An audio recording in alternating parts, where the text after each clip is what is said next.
Simon commission and Nehru report के second part में आपका स्वागत करता हूं। Police repression. The police came down heavily on demonstrations. There were lathi charges not sparing even the senior leaders. Jawaharlal Nehru, GB Pant were beaten up in Lucknow.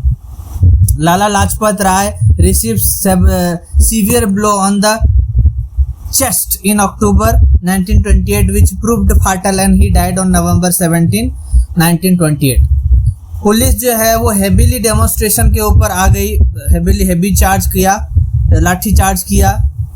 Even senior leaders को भी नहीं छोड़ा गया। जवाहरलाल नेहरू, जीबी पानी को बहुत मारा गया लखनऊ में। लाला लाजपत राय जो है उसको इतना ज़्यादा मारा, उस चेस्ट पे मारा, इतना मतलब सीरियस तरीके से सीवियर ब्लो मारा कि वो ब्लो उनको फाटल साबित हुआ। यानी उनका उस ब्लो से, उस लाठी चार्ज से वो वहीं पर मृत्यु हो गई उनकी 17 नवंबर 1928 में।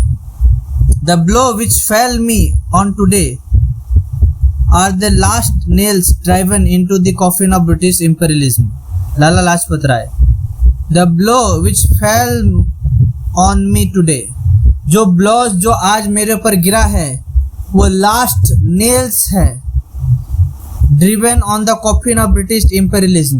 ब्रिटिश इंपेरियलिज्म का जो कॉफिन है, क्या बोलते हैं उसको, कॉफिन को आप बताओ कमेंट में लिख के हिंदी में क्या बोलते हैं। कॉफिन का जो ऊपर जो लास्ट नेल है, जो कील है, वो घोंक के चला गया है। मेरा डेथ से ब्रिटिश इंपेरियलिज्म का लास्ट जो कील है ब्रिटिश इंपेरियलिज्म में, वो लास्ट कील वो चला गया है, ड्राइव हो गया है। The impact of appointment of Simon commission on the national movement. The impact of the appointment of the Simon Commission on Indian politics was twofold. It gave a stimulus to radical forces demanding not just complete independence but major socio-economic reform on socialist lines. दो तरह का impact जो Simon commission का Indian politics में दो तरह का था। ये एक स्टिमुलस दिया, एक तरह का मोटिवेशन दिया, एक तरह का एनकरेजमेंट दिया रेडिकल फोर्सेस को कि डिमांड करने के लिए न सिर्फ कंप्लीट इंडिपेंडेंस का बल्कि मेजर सोशियो इकोनॉमिक चेंजेस का सोशलिस्ट लाइन पे। When the Simon commission was announced the Congress when the Simon Commission was announced, the Congress did not have any active program in hand, got an issue on which it could once again forge mass action. जब Simon commission announce किया तो कांग्रेस के पास कोई मुद्दा नहीं था, programme नहीं था हाथ में, तो उसको एक मुद्दा मिल गया, एक इशू मिल गया जिसपे कि वो बड़े मासेस को वापस से संगठित कर सके। Number 2, the challenge of lord Birkenhead into Indian politicians to produce an agreed constitution was acceptable by various political section and thus prospects for Indian unity seemed bright at that point of time. The challenge of Lord Birkenhead to Indian politicians to produce an agreed constitution was acceptable by various political sections and thus prospects for Indian unity seemed bright at that point of time. यानी बिरकेनहेड ने challenge दिया Indian politicians को कि एक agreed constitution produce करो जो कि सारा पॉलिटिकल सेक्शन एक्सेप्ट करे। ऐसा कॉन्स्टिट्यूशन तुम ही बना के दो जो कि तुम्हारे लोग ही एक्सेप्ट करे, सारे लोग पॉलिटिकल सेक्शन का। तो ये जो प्रोस्पेक्ट था इंडियन यूनिटी का वो ब्राइट दिख रहा था उस समय पर, साइमन कमीशन के बाइकआउट के समय पर। The Simon commission recommendation. The Simon commission published a 2-volume report in May 1930. It proposed the abolition of diarchy and the establishment of representative government in the province which should be given autonomy. Simon commission 2 volume report publish किया था मई 1930 में। ये बोला था कि dyarchy को abolish कर दो और रिप्रेजेंटेटिव सरकार को एस्टैब्लिश कर दो प्रोविंसेस में, जिसको कि ऑटोनॉमी दिया जाना चाहिए। It said that the governor should have discretionary power in relation to internal security and administrative power to protect the different communities. इसने कहा कि गवर्नर के पास कुछ अपने मन मुताबिक कुछ शक्तियां भी होनी चाहिए, कुछ इच्छाकृत शक्ति भी होना चाहिए, डिस्क्रिशनरी पावर भी होनी चाहिए इंटरनल सिक्योरिटी के रिलेशन में, और एडमिनिस्ट्रेटिव पावर्स होने चाहिए प्रोटेक्ट करने के लिए डिफरेंट कम्युनिटीज को। The number of members of provincial legislative council should be increased.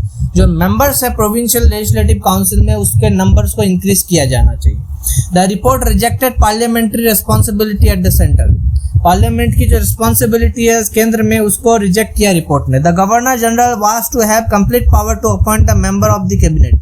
Governor general के पास कंप्लीट पावर होना चाहिए कि वो कैबिनेट के मेंबर को अपॉइंट करे। And the government of India could have complete control over the high court. और भारत का सरकार जो है ब्रिटिश सरकार जो उस समय पर था उसके पास पूरा कंट्रोल होगा कि वो कंट्रोल कर सके हाई कोर्ट को।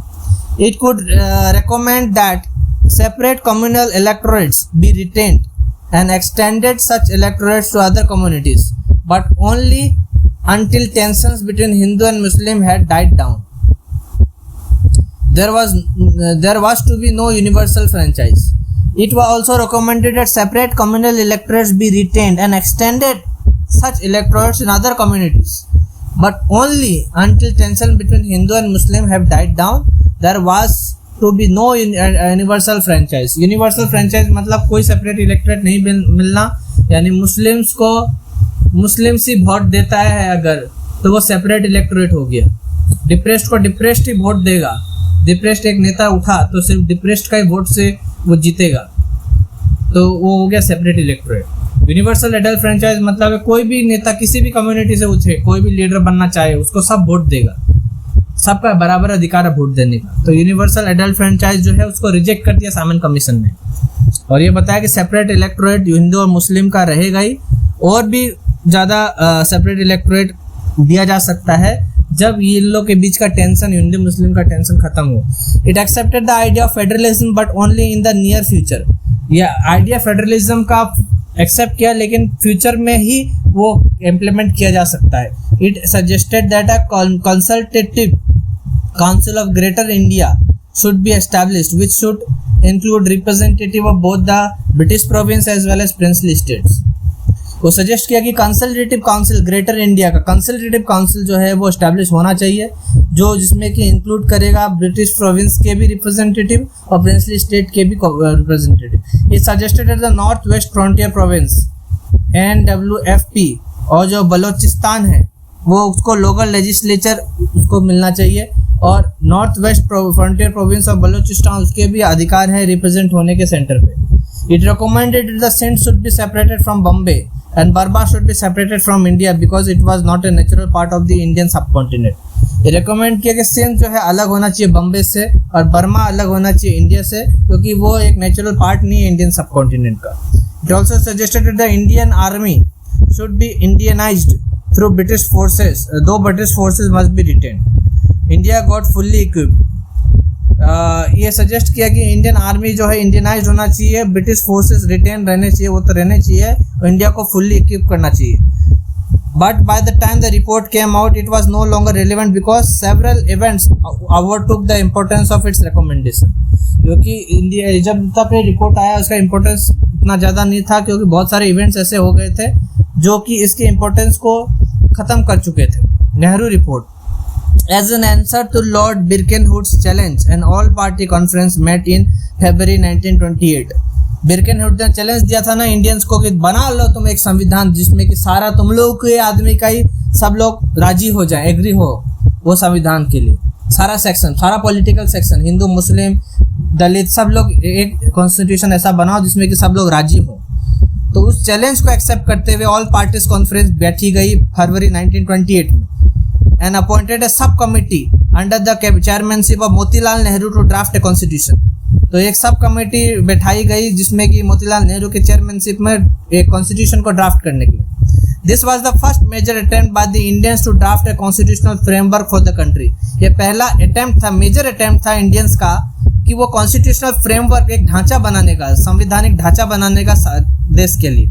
The committee included Tej Bahadur Sapru, Subhash Bose, MS Annie, Mangal Singh, Ali Imam, Shoaib Qureshi, GR Pradhan as its members। The report was finalized by August 1928। फरवरी 1928 में बैठी थी कमेटी, और अगस्त 1928, फरवरी मार्च अप्रैल मई जून जुलाई अगस्त 7 महीना बाद में जो अगस्त 1928 में फाइनलाइज किया रिपोर्ट।